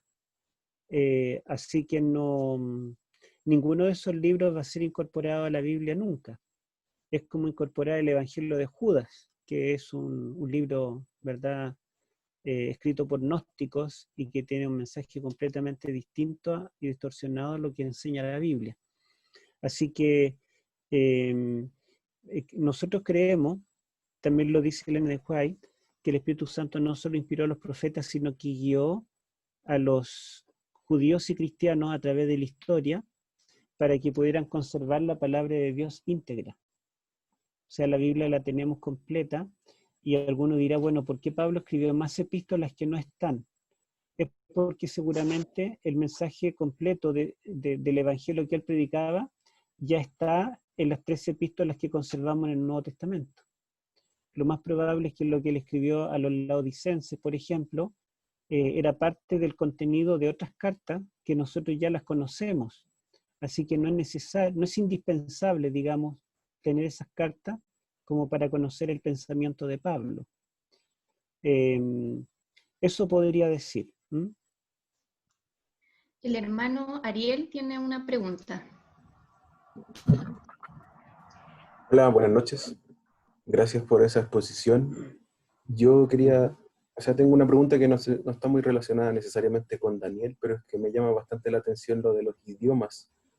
Y quería saber en qué porcentaje más o menos se parece el hebreo con el arameo, porque yo veía caracteres muy similares y no sabría cómo diferenciar cuándo es hebreo y cuándo es arameo.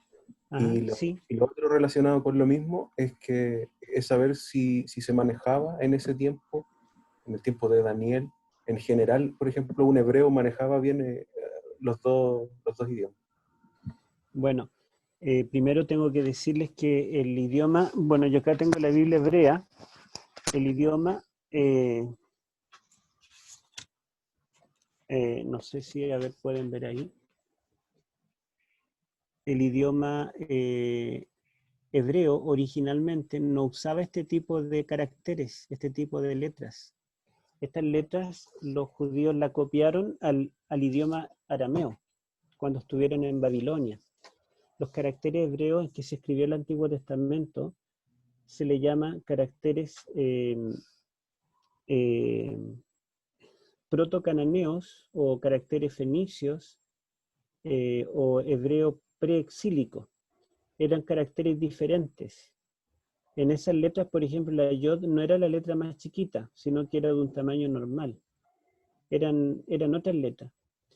Y según la tradición judía, Esdras, con un grupo de escribas, tomó todos los libros del Antiguo Testamento que estaban escritos con ese alfabeto antiguo, ese alfabeto hebreo original, y lo traspasó al alfabeto arameo.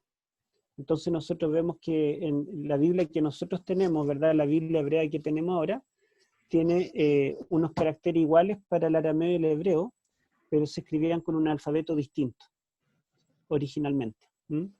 Y hay evidencia al leer, digamos, el texto bíblico, uno se puede dar cuenta que cuando se traspasó de los caracteres en hebreo antiguo al hebreo, digamos, post-exílico, cometieron algunos pequeños errores los escribas por confundir algunas letras, o a veces por la similitud de las letras. Y en cuanto a la diferencia en pronunciación o en otros aspectos gramaticales, en realidad el hebreo y el arameo son lenguas semíticas, pertenecen a la familia de las lenguas semíticas que descienden de Sem. Entonces tienen bastante en común, junto con el árabe y otro idioma, el fenicio, otro idioma, digamos, del antiguo cercano oriente. Es parecido, por ejemplo, como el castellano con el francés, el portugués, el italiano, son lenguas latinas que se le llama. Entonces, a pesar de que son idiomas distintos, tienen algo en común, y cuando escuchamos hablar a alguien en italiano, en francés o en portugués, aunque no sepamos el idioma, algo entendemos si nos habla lento. Pero si habla muy rápido, posiblemente no entendamos mucho. Eso más o menos como el judío podía entender el arameo. Sin embargo, los judíos, como vivieron 70 años en en Babilonia, todos los que entraron a Babilonia murieron allí, y los que salieron fueron sus descendientes, que nacieron en Babilonia, estudiaron en la escuela de Babilonia y aprendieron el idioma de Babilonia. Por lo tanto, los judíos que salieron de Babilonia ahora habían adoptado el calendario babilónico, habían adoptado el idioma babilónico y ya no sabían hablar hebreo. Y como los rollos del Antiguo Testamento estaban en hebreo la mayoría, y los rabinos los conservaban, solo los rabinos sabían hebreo. Entonces, cuando en la sinagoga un rabino leía el texto bíblico en hebreo, había otro rabino que tenía que traducir al arameo, porque el pueblo no sabía el idioma. Cuando Jesús habla, todas las palabras de Jesús, Talita Kumi, Elí, Elí, lama sabactani, todas son frases en arameo, no en hebreo, porque era el idioma que se hablaba en Israel en el tiempo de Cristo también. ¿Mm? Gracias. El hermano Carlos, lo veo que hace rato aquí quiere hablar. Hermano Carlos Rodríguez. Pastor, bueno, la pregunta usted se la contestó a otro hermano. Yo tengo una Biblia que la estaba mostrando. Ya.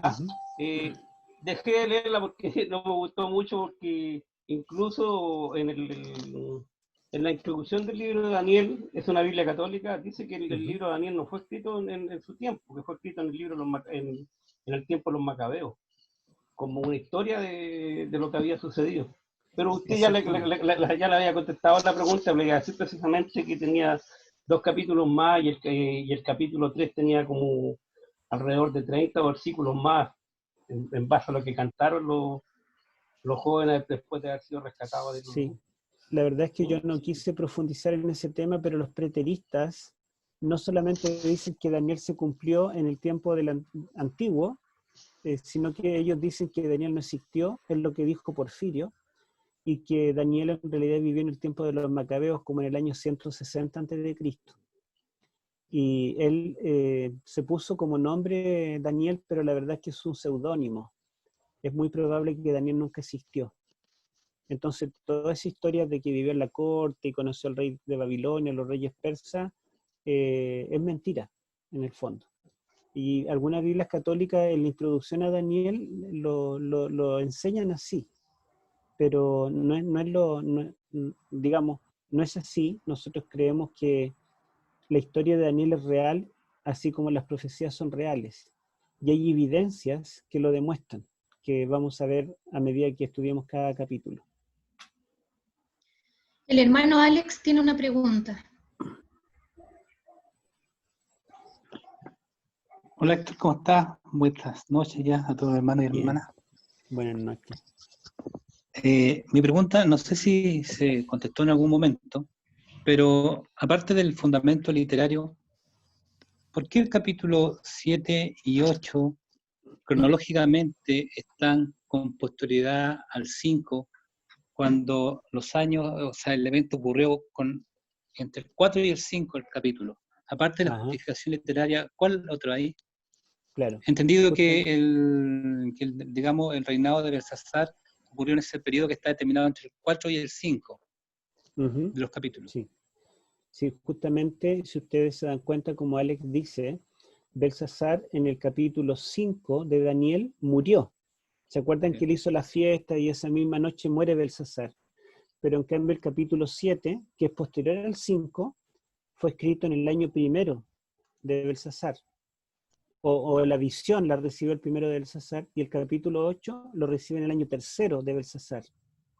Entonces esos 2 capítulos sabemos que son anteriores al quinto, y el quinto y el sexto deberán ser posteriores. Si el orden fuera cronológico, tendría que ser 1, 2, 3, 4, 7, 8, 5, 6, 9, 10 al 12.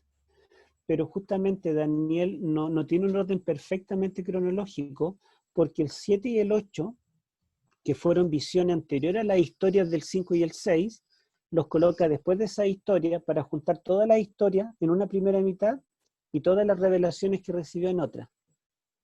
Y si las vemos así, como 2 partes, vemos que tiene un orden cronológico perfecto, porque el capítulo 1 fue escrito antes del 2, el 2 antes del 3, el 3 antes del 4 y el 4 antes del 5, el 5 antes del 6.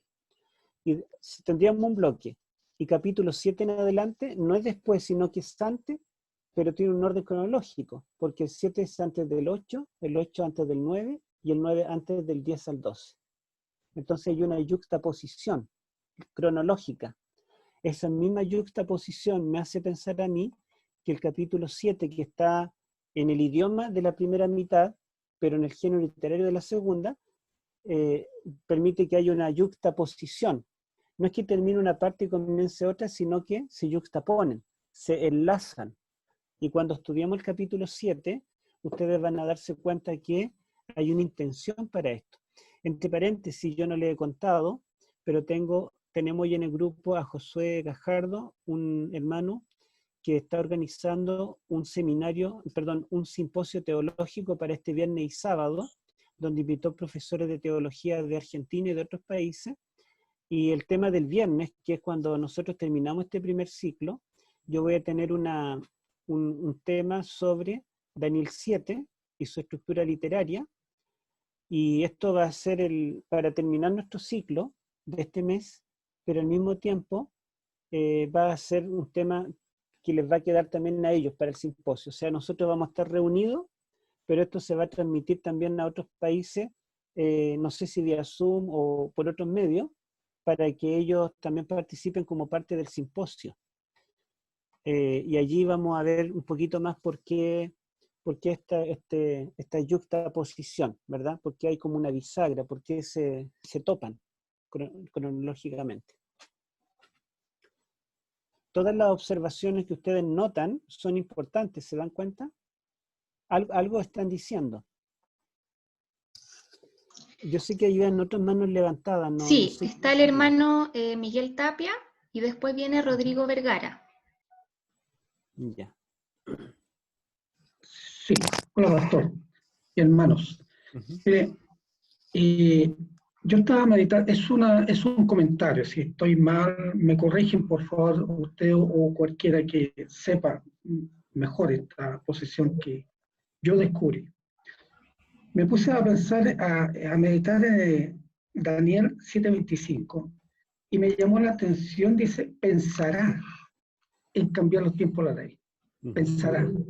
Y eso me llevó a investigar más, y ahí es donde descubrí yo a este teólogo Luis Alcázar, ¿ya? Que enseñó el preterismo, y al otro jesuita, Francisco Rivera, que enseñó el futurismo, ¿ya? Sí.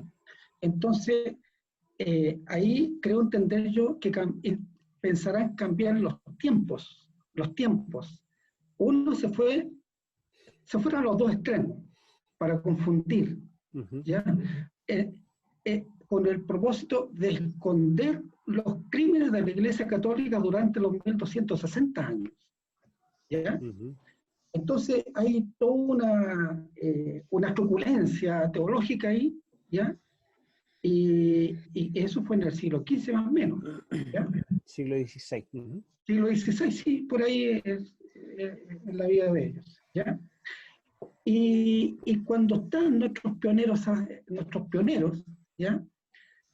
Con la venida de Jesús, que lo hayan entendido así ellos, ¿ya? En ese momento habían 5 líneas de pensamiento, que están los preteristas, los futuristas, los idealistas, los evolucionistas, ¿ya? Wellhausen con su famosa hipótesis documentaria, ¿ya? Entonces había una pandemia teológica, ¿ya? Y lo que me llama la atención además, y me sorprende, y aquí veo yo la providencia, en que en esa época, ya en 1844, porque había una confusión tremenda, bueno, aquí la creemos como hoy día, ¿ya? Aparece el mensaje de los 3 ángeles, para aclarar todas estas cosas. Y ese mensaje lo tenían que dar solamente el remanente de esa época, el remanente profético, ¿ya? Yo le di gracias a Dios, porque yo lo descubrí. Cualquiera puede decir, pero ¿cómo? No lo sabía. No lo sabía. Me cuesta entender.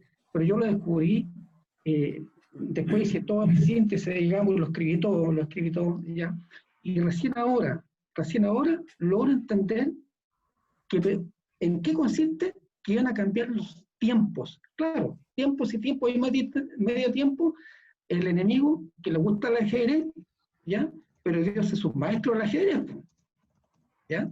Entonces no logró hacer engañar, digamos, al remanente de la época, ¿ya? Y eso es lo que yo quería contar. Si estoy equivocado, por favor, corríjame. Gracias, hermano. Yo creo que es novedoso, por lo menos yo no lo había pensado, de esto de cambiar los tiempos, que se puede aplicar también a los tiempos del cumplimiento de la profecía, para el tiempo pretérito y para el tiempo futuro. Es interesante analizarlo, indagar un poco más y posiblemente esté indicando también hacia allá la profecía, posiblemente, ¿verdad? Bueno, gracias, hermano. ¿Quieren cambiar la cronología de Dios? Gracias, hermano. El hermano Rodrigo Vergara tiene una pregunta. Hermano Rodrigo. Hola, Héctor, hermanos. Hola.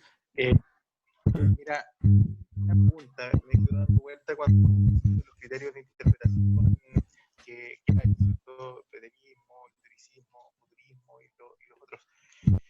Nuestros hermanos... Se escucha un poquito mal, Rodrigo. A ver si ajusta un poquito los cables. Donde haya más señal. Mi pregunta es, nuestros amigos testigos de Jehová, ¿dónde los podemos encasillar? ¿En qué interpretación? No se escucha nada. No se le entiende. No. Tiene que moverse, hermano, tiene que moverse. Bueno, parece que Rodrigo quiere preguntar dónde encajamos los testigos de Jehová, como preteristas, futuristas. Ellos son semi-historicistas, ¿ah? Más o menos siguen una línea historicista, pero tienen su propia historia, su propia cronología, incluso cambiando fechas. Por ejemplo, si ustedes buscan en Wikipedia, Artajerjes, el rey que dio el decreto, ellos dicen, y justo el artículo lo escribió un testigo de Jehová, el de Wikipedia, de Artajerjes, y dice que Artajerjes vivió 10 años antes de lo que dice la historia. O sea, ellos tienen que inventar su propia cronología, sus propios personajes para poder calzar la historia o el cumplimiento profético como ellos lo explican. ¿Más o menos por ahí va la pregunta?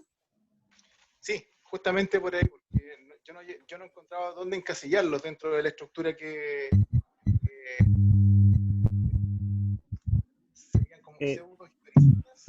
Sí, serían como pseudo-historicistas. Son como historicistas, pero con bastante distorsión. Nosotros, por lo menos, respetamos la historia que los historiadores descubren. Aceptamos los hechos. No tenemos un libro de historia propio, ¿verdad? Sino que tomamos los libros de historia de los que se han dedicado a la historia y en base a eso, ¿verdad? Vemos cómo se cumplen las profecías. El hermano Gabriel Vergara, perdón, alguien estaba, es que vamos a dar paso a la pregunta del chat. El hermano Gabriel Vergara tiene dos preguntas. Dice, respecto a Porfirio, ¿cuál es la motivación de Porfirio para destruir el cristianismo y decir que Daniel es un fraude y principalmente cuál es su fundamento?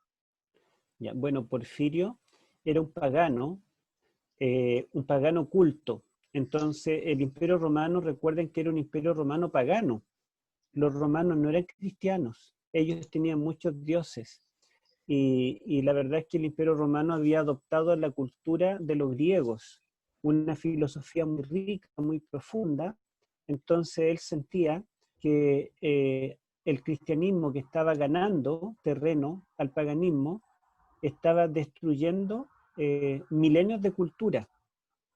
Y por ese motivo, y fuera de eso, digamos, había esa competencia que el Imperio Romano estaba persiguiendo a los cristianos, los estaba matando, pero al mismo tiempo él quería destruir a los cristianos, pero no necesariamente a través de las armas, sino que él quería demostrar que el paganismo era superior al cristianismo, no por fuerza, no porque tenían el poder en sus manos, sino también en cuanto a lógica, a intelecto, a argumento.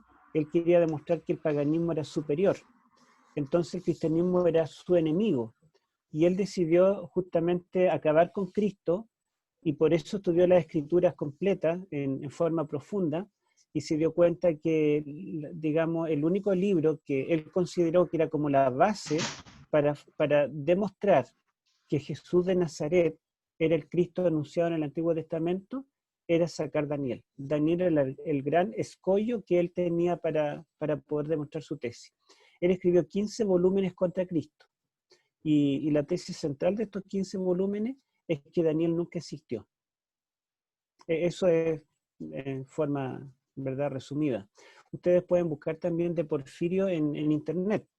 Hay bastante que se ha escrito de él.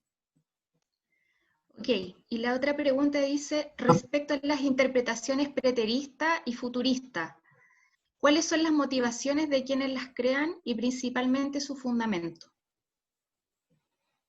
Ya, perdón, me distraje leyendo otra pregunta. ¿Los futuristas y los preteristas? Sí, dice, ¿cuáles son las motivaciones de quienes las crean y principalmente su fundamento? Ya bueno, los métodos, aunque tienen antecedentes, como yo les mostré desde los primeros siglos, fueron creadas en el siglo XVI, en el periodo y como parte de lo que se llamó la Contrarreforma Católica, ya que Lutero, Calvino, Zwinglio, algunos cristianos, que todos vienen del seno católico, pero se dan cuenta que la Iglesia Católica está, digamos, malinterpretando la Escritura y el plan de salvación. Ellos comienzan a predicar del verdadero plan de salvación y colocan la Escritura a disposición del pueblo para que la estudien. Al mismo tiempo se dan cuenta que las profecías que anuncian a un personaje apóstata, ellos dicen que este personaje es el papado. Entonces el Papa, para no ser atacado, encomienda a estos jesuitas inventar métodos distintos para entender Daniel y Apocalipsis que tenga cierta lógica. Y de allí que se inventan estos dos métodos. Y hoy en día, digamos, el fundamento de los preteristas es que debemos entender un libro en base al contexto histórico en el que existió, redescubrir el contexto histórico y cada profeta es un hombre de su tiempo. Está preocupado por lo que pasa en su época. Entonces, todo lo que anuncia tiene que ver con lo que va a afectar a su pueblo, a su lugar, a su generación. Eso es más o menos lo que dicen. Y parten del supuesto que los milagros no existen. Es imposible hacer un milagro y también es imposible que Dios conozca el futuro. El futuro no se conoce.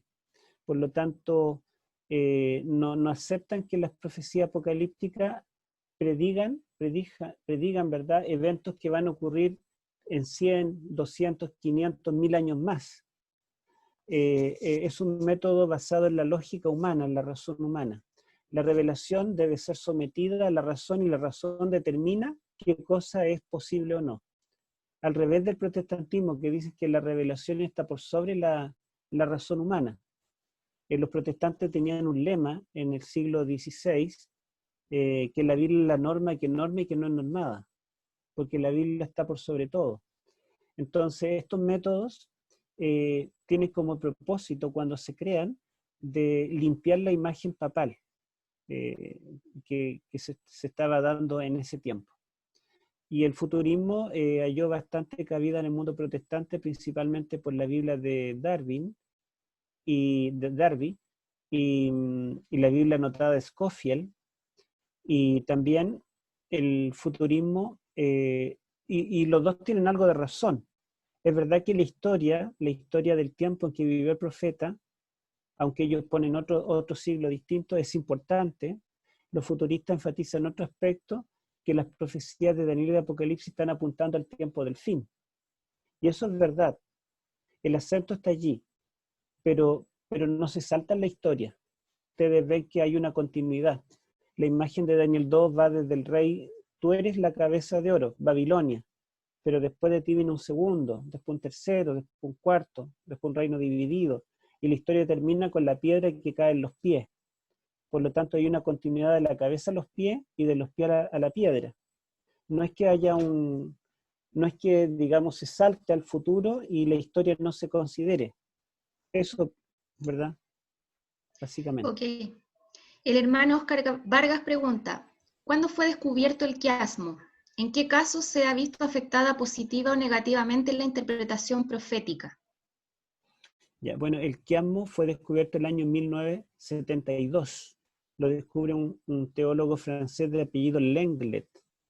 Y él descubrió solamente el quiasmo en los capítulos arameos. Pero después de eso, ¿verdad? Hubo varios que comenzaron a buscar cómo entender o cómo estructurar los capítulos hebreos, y allí vino la propuesta de Dorsey, la propuesta del pastor Núñez, y bueno, la propuesta que hago yo al final también, ¿verdad? Son distintas alternativas de cómo podemos ver estos capítulos en hebreo o el libro completo.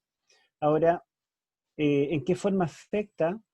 Afecta en el sentido de que nos podemos dar cuenta de que el libro es una unidad literaria, en primer lugar. En segundo lugar, la estructura del Lenglet convenció al 99% de los teólogos. Hoy en día casi todos los teólogos, los libros, comentarios, aceptan esa estructura, porque es muy obvia. Yo no sé si ustedes lo ven, pero es muy obvio estructurarlo como un quiasmo. Ahora, el quiasmo tiene como propósito destacar el centro, ¿sí? Y el centro en los capítulos en arameo le están diciendo a los paganos, ustedes perderán, ¿verdad? Y los dos extremos, el primero y el último, están diciendo que finalmente el reino eterno lo obtendrá el Mesías. Ese es el mensaje.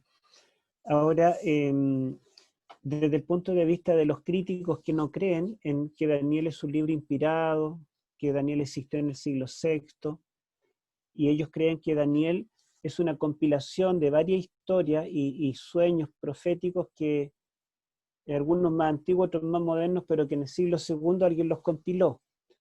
Eso no es posible si nosotros vemos esta estructura compacta. La estructura está uniendo todo el libro. Cada capítulo está dependiendo de otro. Saquemos cualquiera. Saquemos el capítulo 3. ¿Cuál sería el paralelo del 6? Si sacamos el 3, ¿se dan cuenta? Y si sacamos el 3, ¿verdad? ¿Cómo entendemos el capítulo 2 que introduce el tema de la imagen? Y si sacamos el 3, ¿cómo entendemos el 4 que viene después, que está basado en el 3? Porque,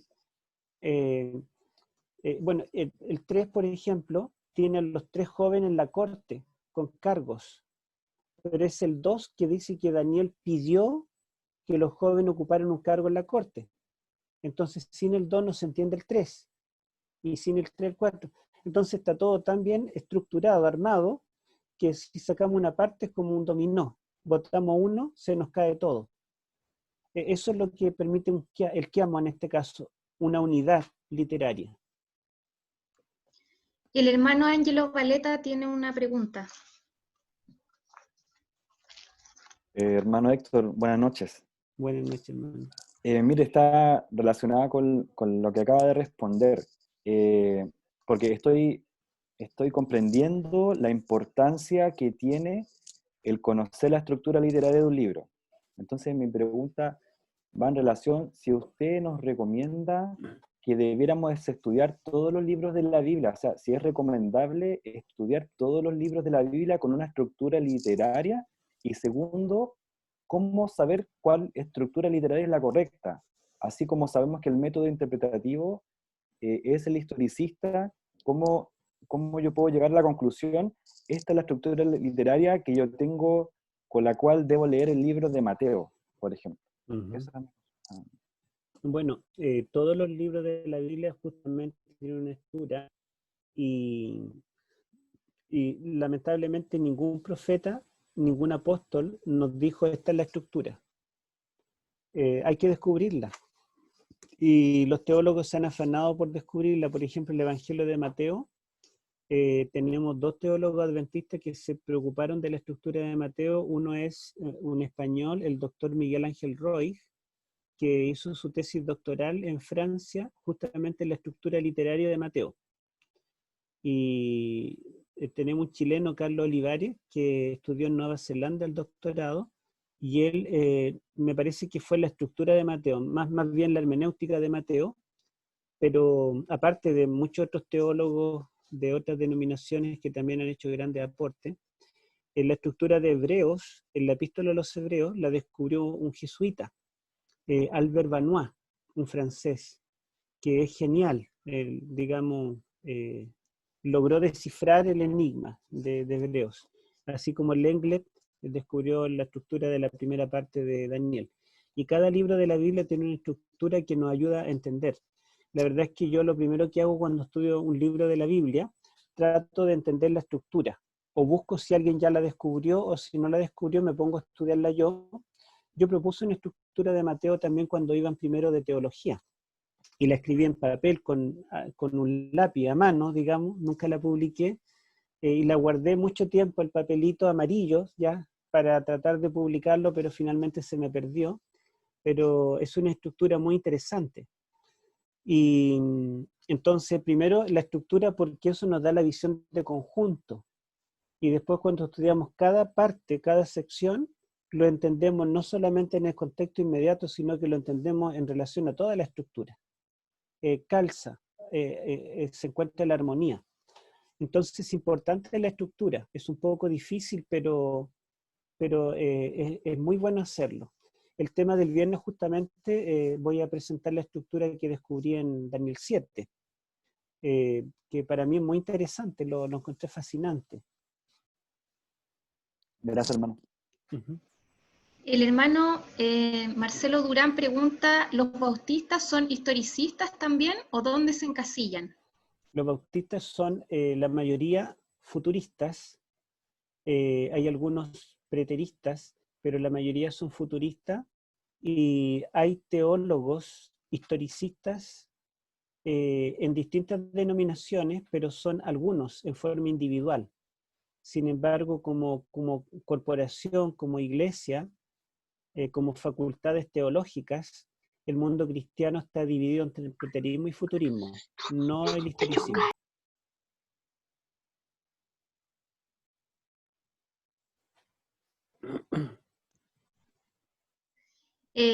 Hay otra pregunta que dice si podría argumentar sobre aquellos que emplean la existencia de 3 Danieles, incluido alguno en la época de rebelión macabea. Ya, bueno, yo no he escuchado hablar de 3 Danieles, pero quizás se refiere a la teoría de John Collins, que dice que las historias de la corte fueron escritas antes de los capítulos que hablan de visiones. Y ese sería como un autor que escribió o compiló esas historias, quizá 1 siglo, 2 siglos antes del personaje que escribió el resto de Daniel en el tiempo de los macabeos, y las visiones son del tiempo de los macabeos para ellos. Incluso dicen que hay errores históricos porque el autor no conocía bien lo que iba a venir en el futuro, así que se equivocó en algunas partes, según esta interpretación.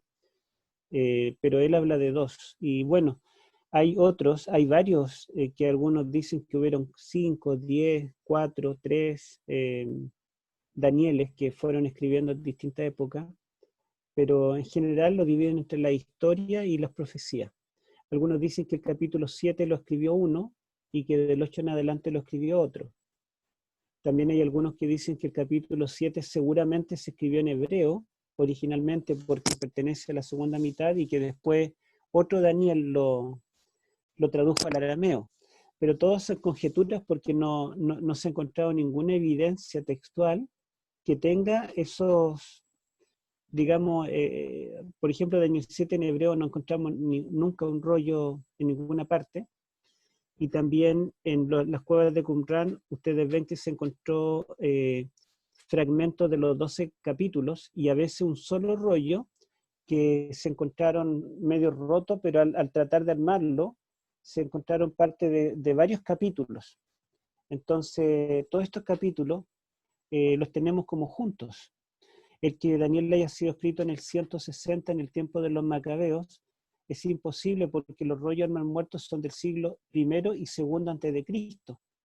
O sea, ¿cómo es posible que esos rollos vengan del tiempo de los macabeos y que sin embargo los macabeos ya aceptaban Daniel como un libro inspirado? Porque pasó tiempo desde que un profeta vivió y escribió hasta que todo el mundo aceptara su libro como inspirado. No solamente Daniel está en los libros, digamos, en las cuevas de Qumran, sino también en los judíos de Palestina, los mismos macabeos, y también el libro de Daniel fue traducido en Egipto, en lo que se llamó la Septuaginta, también un par de siglos antes de Cristo, también por los samaritanos, en el Pentateuco, perdón, no los samaritanos tradujeron el Pentateuco, pero tenemos Daniel que está en distintos lugares del mundo. Todo el judaísmo de la diáspora y también de Palestina lo aceptaban, lo tenían en el siglo II, entonces no puede ser que en ese siglo se originó. Este libro es anterior. Y bueno, hay otras evidencias también. En la introducción a mi libro de Daniel yo coloco mucha evidencia. Bueno, hay 4 preguntas más, pero creo que por el tiempo no vamos a alcanzar a responderlas. Podríamos quizás